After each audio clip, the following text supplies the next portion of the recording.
Hi viewers, technologic চ্যানেলে আপনাদের স্বাগতম। এই চ্যানেলে আমি সাধারণত শিক্ষামূলক কম্পিউটার গ্রাফিক ডিজাইন, পরবর্তীতে আরও কিছু প্রোগ্রাম আমি ভিডিও আপলোড করব। আর আমার এই শিক্ষামূলক ভিডিওটি ব্যাপারে আমি কিছুটা কনফিডেন্ট এই কারণে যে আমি প্রাইভেট টিউশনি অর্থাৎ টিচিংয়ের সাথে ইনভলভ ছিলাম, ফলে I could teach in the easiest way, সবচেয়ে সহজ পদ্ধতি আমি শেখাতে পারি। It is my experience. আমার স্টুডেন্টরা আমার এই টিচিং এক্সপিরিয়েন্স বা টেকনিকের অ্যাপ্রিসিয়েট করতো। অ্যাজ ফর এক্সাম্পল, আমি ইংরেজি গ্রামার পড়াতাম, ভয়েস ন্যারেশন, গ্রামার আরও রুলস আছে। আমরা যখন স্কুলে পড়াশোনা করেছি, সাধারণত আমরা দেখেছি যারা খুব মেধাবী বা মোটামুটি মেধাবী তারা ভয়েস ন্যারেশন পারত। খুব মেধাবীরা খুব ভালো করতো, কিন্তু সাধারণ ছাত্রছাত্রীরা ভয়েস পারত না। শুধু ভয়েস দিয়ে প্রথমে বলি, কারণ ভয়েস পারতে হলে টেন্স জানতে হবে, আর টেন্স দিয়ে ছাত্রছাত্রীদের অনেক টেনশন থাকে।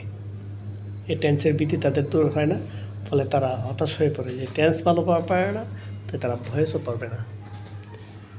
ঠিক এরকমভাবে ন্যারেশনের ক্ষেত্রেও টেন্স, তারপর sentence, person, reporting verb, reporting speech এসব শিখতে হয়।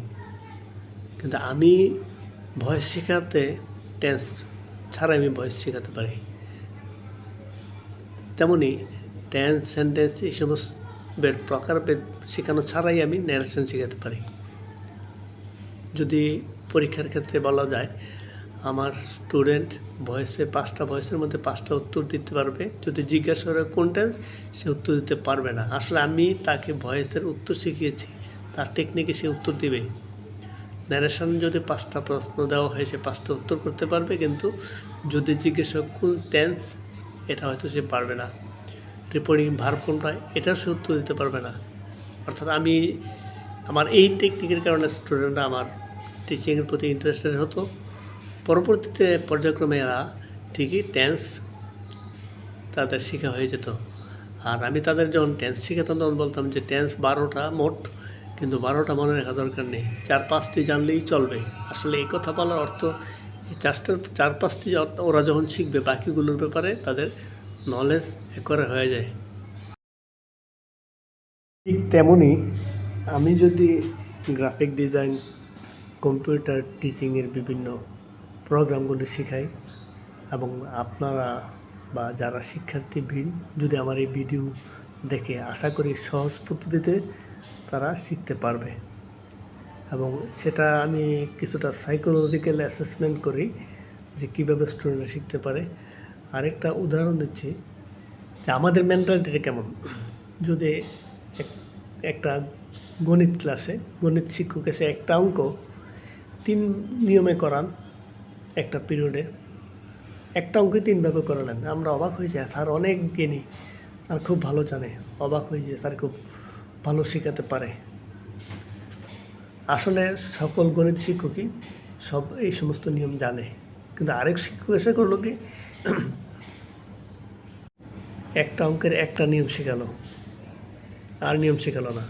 এখন সাধারণ শিক্ষার্থীদের মধ্যে মনে হলো যে যেই স্যারে একটা অঙ্ক 3 নিয়মে শেখায়, সেই স্যার ভালো জানে, আর এই স্যারে মাত্র একটা নিয়ম শেখালো, স্যার মনে হয় জানে না, এমন ভাবনা থাকতে পারে।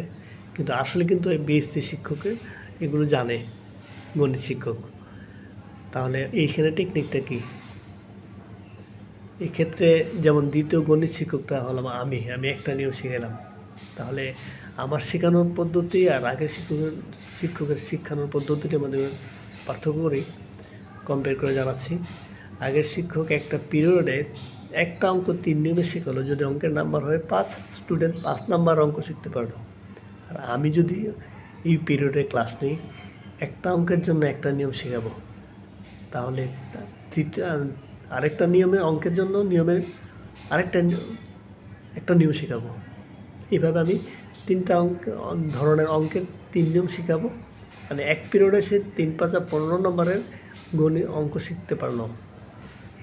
যদিও আমার ব্যাপারে স্টুডেন্টদের খুব বেশি আমার জ্ঞানের ব্যাপারে তারা কিছু ভাববে না যে স্যার অনেক ভালো জানে, এটা হয়তো বলবে না। কিন্তু যারা ইন্টেলিজেন্ট, যারা পরীক্ষা মার্কস পেতে চায়, তারা হয়তো ভাববে যে এই স্যার তো আমাদের 1 ঘন্টায় 3টা অঙ্ক শেখালো, 3, 5 আর 15 নম্বরের অঙ্ক শেখালো, আর আগের স্যার খুব ভালো জানে 3 নিয়ম শিখাইলো, কিন্তু সেটা আমরা 5 নাম্বার শেখালো। এটা স্টুডেন্ট যেভাবে চিন্তা করে। তাই আমি মনে করি যে একটার জন্য, ঠিক কম্পিউটার শেখার ক্ষেত্রেও একটা কমান্ড কয়েকভাবে দেওয়া যায়। একটা কাজ করার জন্য কয়েকটা কমান্ড হতে পারে। তাই আমি যে পদ্ধতিতে শেখাবো সবচেয়ে সহজ পদ্ধতি। একটা কাজ করার জন্য 3টা 4টা নিয়ম থাকতে পারে, সেটা আমার প্রথমে শেখার দরকার নেই। প্রথমে আমি একটা নিয়মে শিখবো, এরপর আরেকটা শিখবো। এইভাবে শিখলে আমি যখন কম্পিউটারে ইউজ করব, কম্পিউটারে কাজ করব, আমার এক্সপিরিয়েন্স হবে, আস্তে ধীরে বাকিগুলো শিখে কিন্তু হয়ে যাবে।